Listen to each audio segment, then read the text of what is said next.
According to one rumor, the San Francisco 49ers are now in the Aaron Rodgers sweepstakes. Is it time for Jets fans to panic? I say no, and I'll explain why on today's episode of the Locked On Jets podcast. You are Locked On Jets, your daily New York Jets podcast. Part of the Locked On Podcast Network, your team every day.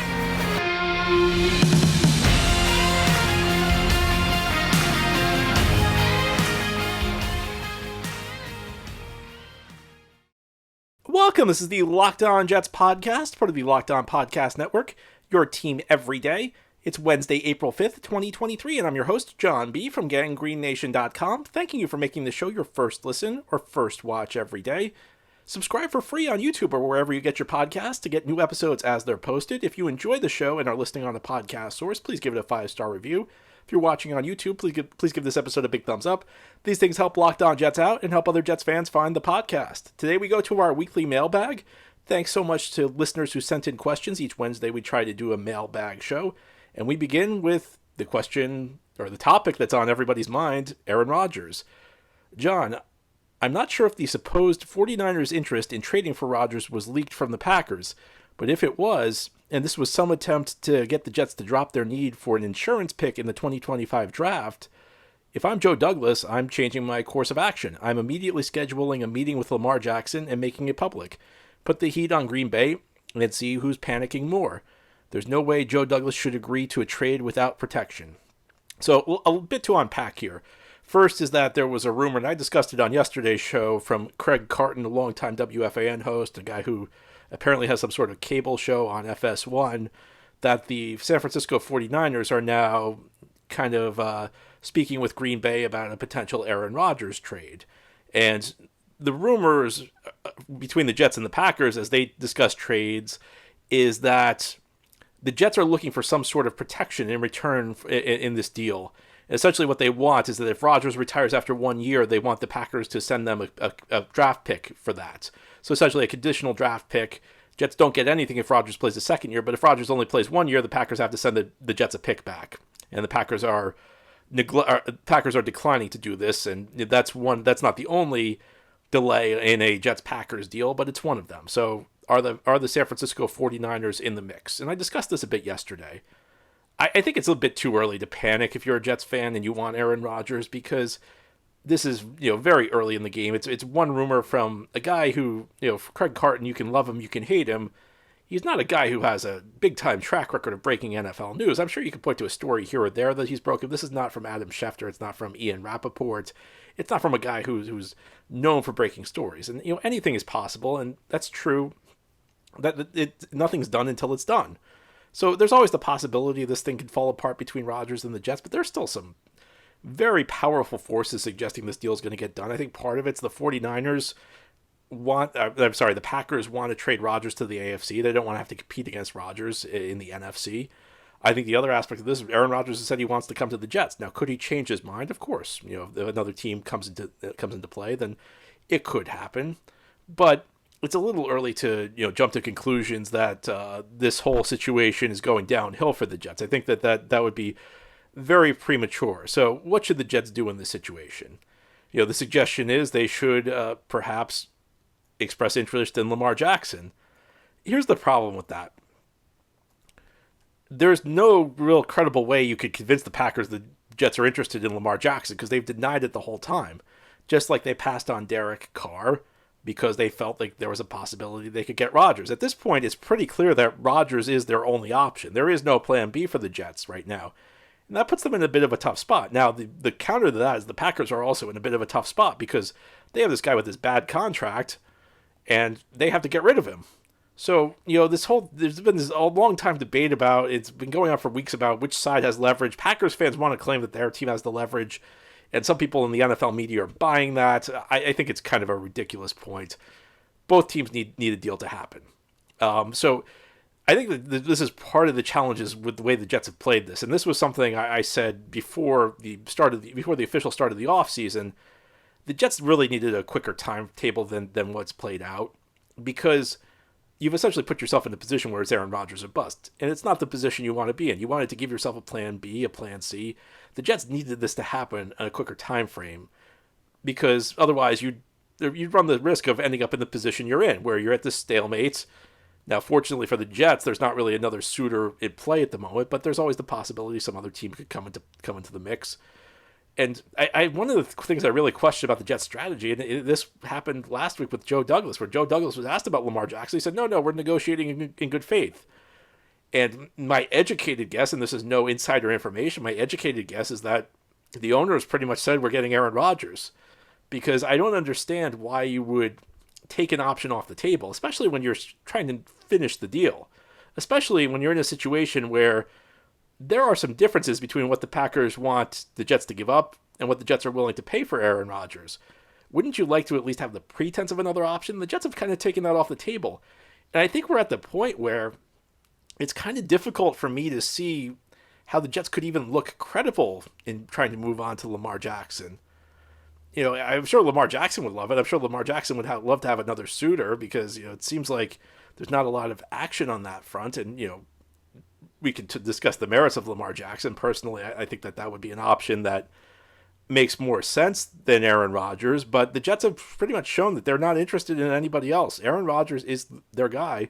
This offseason's really been Aaron Rodgers or bust. And you look at what the Jets have look at what the Jets have done this offseason. They hired Aaron Rodgers' preferred offensive coordinator before they even knew whether or not he'd be available. They hired Nathaniel Hackett. Now, Hackett and Saleh go way back.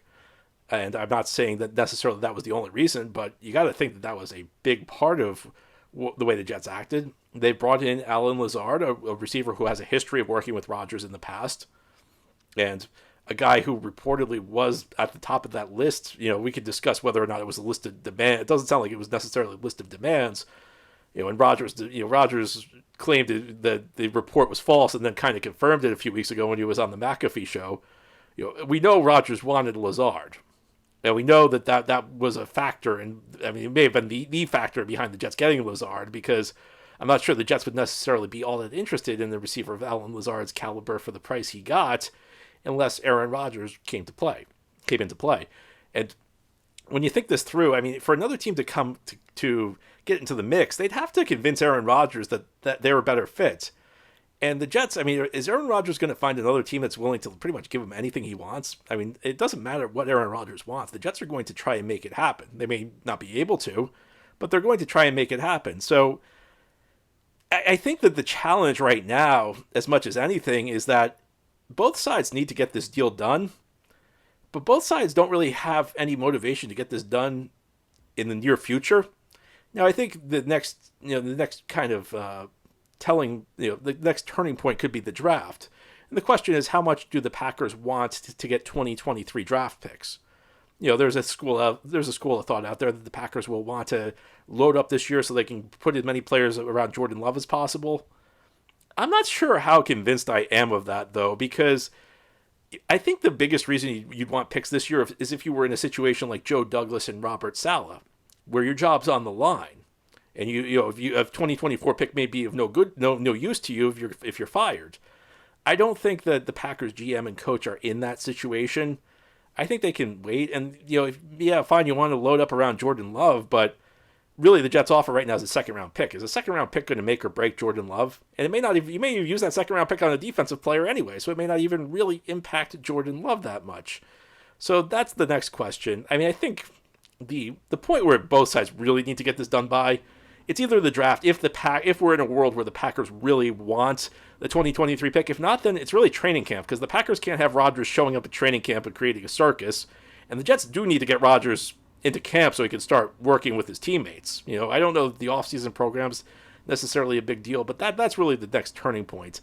And both sides are going to, I don't know whether this is the Packers, this 49ers thing. I don't know whether this is the Packers leaking something to try and get the Jets to panic. But right now, there's a real stalemate. I don't know that there's anything the Jets can do to change that. I just think that the Jets have pretty much the Jets and Packers have both put themselves in this situation. I mean, I don't think you can have sympathy for either side. I think they both played their cards poorly, and despite that, they'll probably end up working out a deal. But I don't know if there's anything you can do at this point to speed it up. Now, ahead here on the Locked On Jets podcast, we'll keep our attention on the quarterback position, but we're actually going to talk about somebody who's not Aaron Rodgers. Let's talk about whether the Jets should draft a quarterback this year, even after getting Rodgers. Ahead here on this Wednesday mailbag edition of the Locked On Jets podcast. Today's episode of Locked On Jets is brought to you by FanDuel Sportsbook. The NFL draft is approaching, but we are still a few months away from real NFL games happening. However, the NBA playoffs are almost here. We're reaching the home stretch of the NBA regular season, and that makes it the perfect time to download FanDuel, America's #1 sportsbook, because new customers get a no-sweat first bet of up to $1,000 when using FanDuel. That's bonus bets back if your first bet does not win. So just download FanDuel Sportsbook, the app. It's safe, secure, and super easy to use. Then you can bet on everything from the money line to point scorers and even threes drained. Plus, FanDuel lets you combine your bets for a chance at a bigger payout with a same-game parlay. So do not miss your chance to get your no-sweat first bet of up to $1,000 in bonus bets when you go to FanDuel.com/lockedon. Again, that's FanDuel.com/lockedon to learn more. Make every moment more with FanDuel, an official sports betting partner of the NBA. Thank you for making Locked On Jets your first listen or first watch every day. We continue with our weekly mailbag. Our next question, John, with Aaron Rodgers coming to town, I still feel like the Jets need to draft a quarterback this year. Do you feel the same? What quarterback do you think would be best, and where would you take him? So I'll begin with the first question. I think that no matter what happens, you should usually be in the business of drafting a quarterback, or you should at least be interested in a quarterback. There may not be a guy who's good enough to draft, but I think teams are not aggressive enough when we talk about drafting quarterbacks. It amazes me how the most important position on the field, teams can take such a lackadaisical approach. And I think that, especially when you're getting a quarterback who's 39 and going to turn 40 during the season, you really ought to be thinking about the future. And I remember even saying this around the end of the season in 2022 for the Jets that, it was difficult to see where the quarterback situation would end up with this team. But the only way out of this, long-term at least, is through the draft. And I think we know Aaron Rodgers is nothing but a stopgap at this point. Maybe he can get the Jets through a year or two, but, 2 years down the line, you're going to need another quarterback to step in. So would you rather be drafting somebody in 2 years, or would you rather have somebody you've had the chance to develop for 2 years who may be ready to step into the starting lineup? That's thinking ahead. That's proactive thinking. Do I think there's any chance the Jets will make that move? No. Why? Well, because I think that when they get Aaron Rodgers, their mindset, it's not a totally unfair mindset, but their mindset will be they have to maximize this year. So do you draft a player who can help you win with Rodgers, or are you drafting Rodgers' replacement? And I think everything about this offseason for the Jets, they have been hyper-focused on the short run. There has not been any long-term thinking this offseason. And I'm not saying that as a criticism, I'm just saying it because it's true. We could discuss whether or not the Jets should be more focused on the long run. You can love everything they've done this offseason. There's no way you could possibly argue credibly that this has been a team that's been thinking at all about the long run. This team has been, if nothing else, they have been focused on the short run, and they don't care about what's happening in the long run. That doesn't necessarily mean they've destroyed their position for the long term, but they're willing to take on pretty much any sacrifice long run in order to help in the here and now. So I don't think the Jets are going to draft a quarterback, but should they? Yeah, because you know what? At some point, and I think part of the rationale, at least I've heard from some people, not everybody, but I've heard from some people that they don't care what happens in 2 years, so who cares what happens with Rodgers? Well, 2 years is eventually going to come here, and I bet you'll care at that point. And I bet the Jets will care at that point. I think they should draft a quarterback. Or I think they should be looking to draft a quarterback. I don't think you just draft a quarterback for the sake of drafting a quarterback, but I think that if a guy's there who is a good value at that spot, who matches up with your board, that's a chance worth taking. Now, who should they draft? It's difficult to say because we don't know who's going to be there. I'll be honest with you, because of all the Rodgers stuff, I kind of gave up on scouting this year's quarterback class. I began with Anthony Richardson, and it's a very interesting project, but I'm not sure he's going to be there at 13. So part of the challenge is I'm not sure whether there's going to be any of these quarterbacks at 13 who will be available to the Jets. It's going to be an interesting situation, and part of it's, look, I don't think the Jets are going to draft a quarterback. It depends on who falls. Sometimes, Aaron Rodgers is a great example of how unpredictable the draft could be, because if you remember, and it's 18 years ago, so you may not have been following the NFL draft at that point, but Aaron Rodgers was in the mix to be the top overall pick by the San Francisco 49ers. And the 49ers drafted Alex Smith instead, And Rodgers had this fall into the 20s. He was a guy who, heading into the draft, days before the draft, it was between Alex Smith and Aaron Rodgers. And Rodgers had a free fall into the 20s, and the Packers ended up taking him. So, if one of these top quarterbacks falls to the Jets, I think it's a possibility. I think this is a year where a lot of I don't know if it's a great quarterback year, but it certainly seems like the type of year where a lot of quarterbacks are going to go high. You have a lot of quarterback-needy teams at the top of the draft. So, if one of them fell to 13, I think you'd have to look at it. But I don't think that ultimately the Jets are going to. I think the Jets just view this differently. Our next question, John. Joe Douglas has had a pretty volatile draft history with the Jets. He's nailed some potential superstars. However, he's really struggled to add talent other years. Is it just the luck of the draft, or is there a philosophical change that Joe Douglas needs to make after round one of the draft to hit on a few more players? I don't think that this is necessarily something that's impacted his ability to find players. I do think there's a philosophical change that needs to happen this year. I don't think the Jets can trade up again this year. And I think, they're probably... My guess is that the Rodgers trade is going to happen, and it's going to be pick 42 or 43 that goes to Green Bay. So if that happens, the Jets are going to be shorthanded with their picks. In the last couple of years, the Jets have been very aggressive trading up, but there's a key distinction in the last couple of years. The Jets have had extra picks to play with in 2021 and 2022, and mainly that's because of the Jamal Adams trade. So in that situation, when you got a bunch of extra picks, it's a little bit easier to trade up because you still have a full assortment. You can give up a pick or two here or there, you'll still end up with a full draft class. So I think that it's a little bit easier to target your trade-ups in a situation like the Jets have been in the last 2 years. I think it's a lot tougher when you're shorthanded, and this is one of the areas... Listen, there are a million reasons Mike McCagnon failed as Jets general manager. There are a million reasons Mike Tannenbaum failed as Jets general manager. People always focus on the poor quality of their late draft classes, Tannenbaum's late draft classes, McCagnon's overall draft classes, but there were lots of classes that were short on picks. And drafting is a very inexact science. It amazes me how people expect you to be able to... I mean, just try and project a 21, 22-year-old player, how he's going to go over the next 10 years. There are a bunch of things you can't predict. You can't predict injury history. You can't predict whether a player is a good fit for the team that he's drafted to. You can't predict the stability of the coaching staff, how well they'll develop players.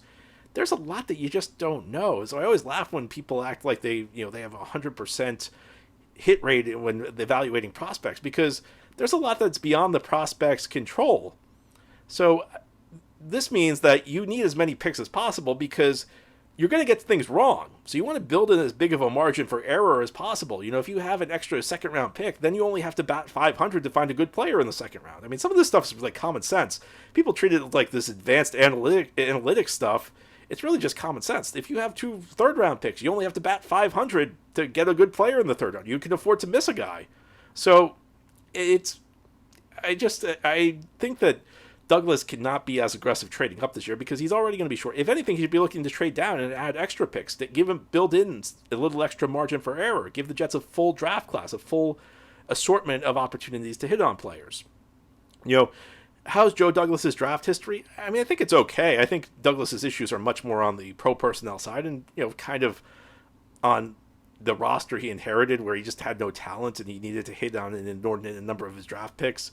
I think his draft record's okay. I think one of the challenges is people always try and draw these narratives out of these draft classes, but it's a very small sample size. So people will say, well, Joe Douglas, he's showing signs of improvement because he hit in 2022.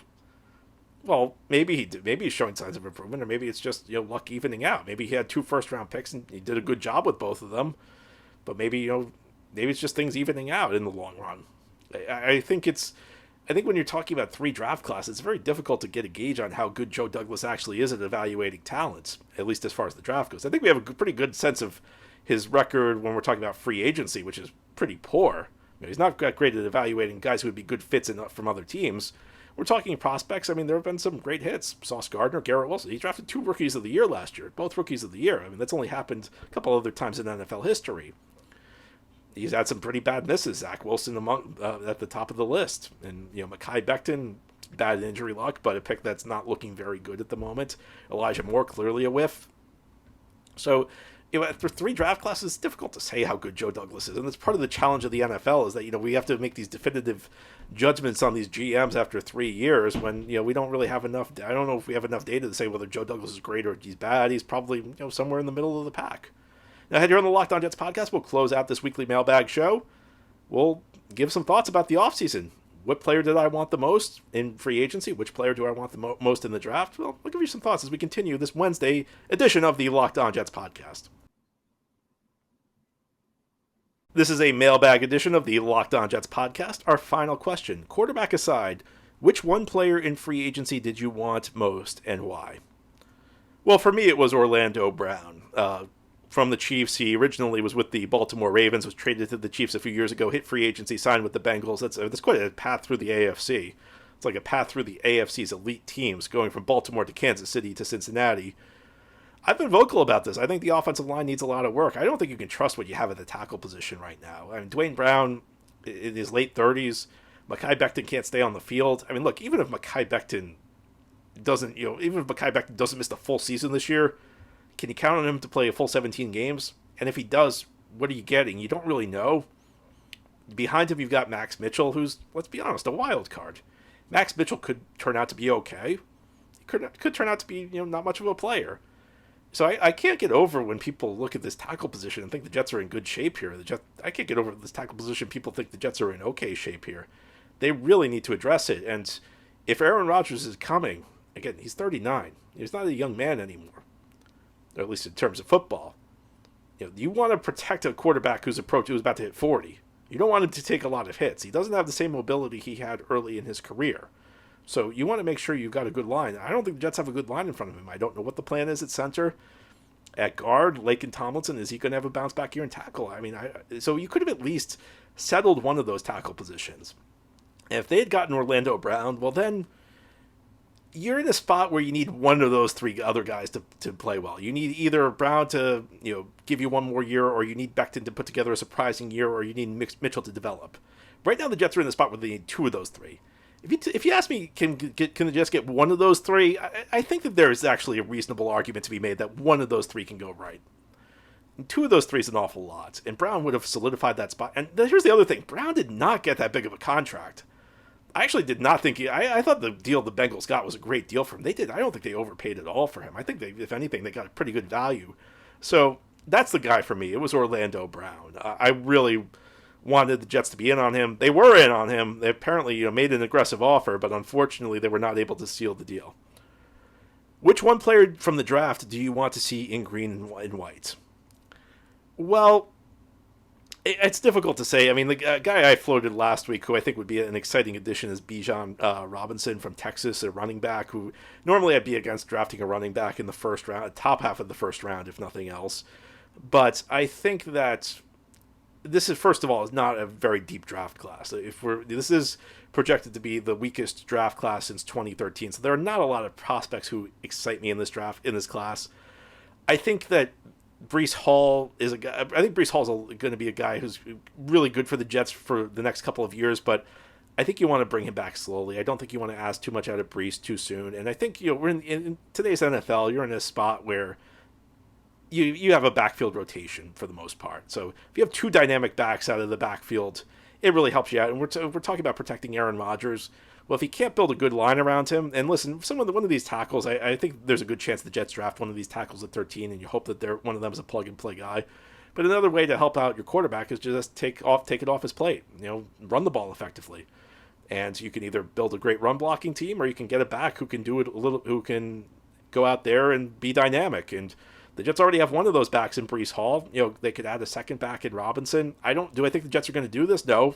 My guess is they probably go with one of the tackles, and depending on which guy they get, I mean, I think you could make a case that that will help solidify the offensive line. But if you're asking what I'd want, and there's a difference between what I would do and what I think the Jets will do. I don't think the Jets will go this way. Bijan Robinson, though, out of Texas, the more and more I watch out of him, the more and more I look at the rest of this class. I think that would be a guy I'd be pleasantly surprised if the Jets drafted him.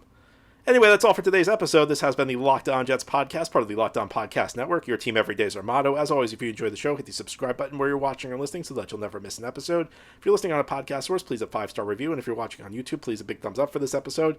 Helps the podcast out, helps other Jets fans find Locked On Jets. Have a great Wednesday, everybody. We'll be back tomorrow to talk more Jets.